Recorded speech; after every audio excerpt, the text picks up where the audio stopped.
This video shows how to install Python in a Windows system. To install Python, download the most recent stable version. For most up-to-date versions of Python, see the Python releases for Windows page.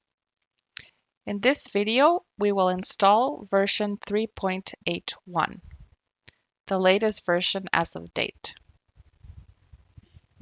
Scroll down and select the 64-bit installer to start the download. Click on the downloaded file to run it.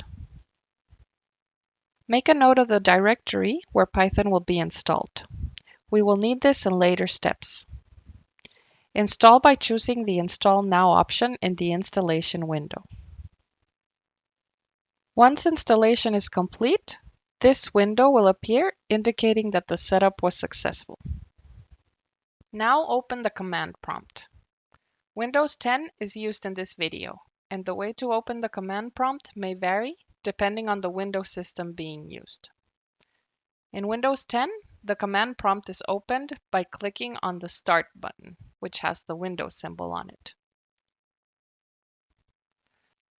Start typing command prompt, and before you finish typing, the command prompt will appear here. Right-click and select Run as Administrator. The command prompt is now opened. Type py in the command line and press Enter. A message similar to this one, confirming that Python 3.81 is installed, should appear.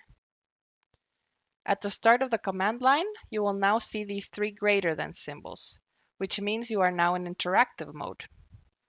Exit interactive mode by calling the exit function.